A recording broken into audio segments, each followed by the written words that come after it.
Good evening and welcome to tonight's live interaction. Can see.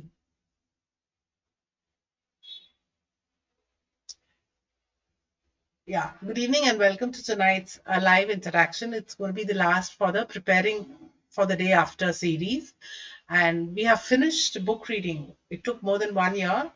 There was a break I had taken because I had a shooting assignment. Otherwise, I have been working and we worked extremely hard, you can imagine.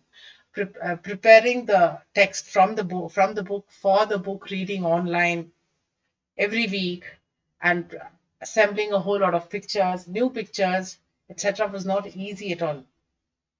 My cat also wanted to be part of the book reading today because it's the final show. Anyway, so I have to thank my team, Mr. Guru Prasad Eko, primarily for helping me infinitely. I have myself learned a lot of technology in terms of lighting, indoor lighting, equipment, microphones on a small scale. It's just not been so easy. Apart from him, there's also others who have been. Nagaraju who has been very helpful in setting up tripods, etc., etc. So I must credit them and with gratitude for having been a part of this journey. And Guru Prasad has also shown avid interest in the content. He's also been very avid participant in the discussions. And he comes up with certain questions which I'm also lost at sea sometimes. I don't know how to answer them. But nevertheless, it's a very steep growing curve.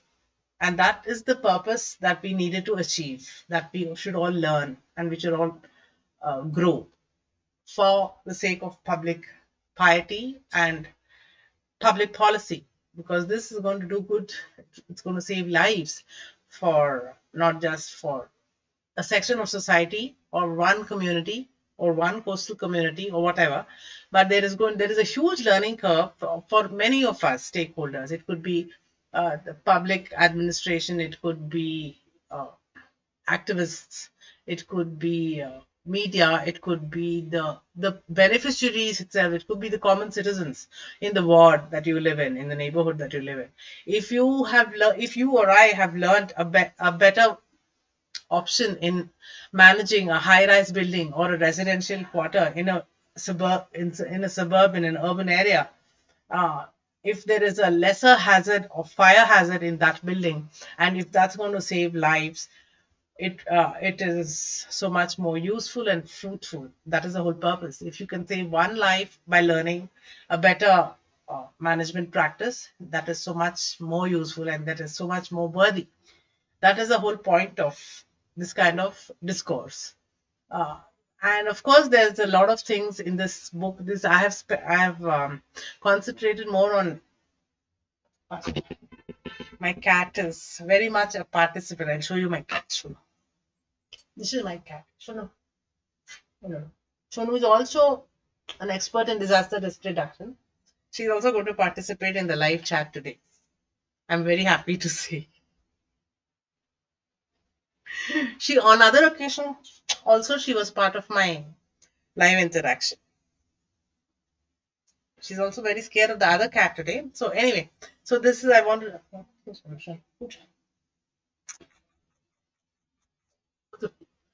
Uh, so anyway, there is already one question from Guru Prasad. What is the root cause of sea storms and other hydrometeorological disasters? There are a whole gamut of hydrometeorological disasters. Like in my book, I have made an attempt to say that it starts from avalanche to avalanche, blizzard, cyclone. Then there is a coastal incursion, there's cloud burst, there is seas, then there is in sea, what else do we see? There's a whole lot that we have seen. Then there is drought and desertification, El Nino, which is a hydrogeological, shall we say, event. And then there are so many more. And then there is A, B, C, D, E. There's epidemics. El Nino, earthquakes, and epidemics are the three events in E. Then there is floods, flash floods, famine, fog, fugue,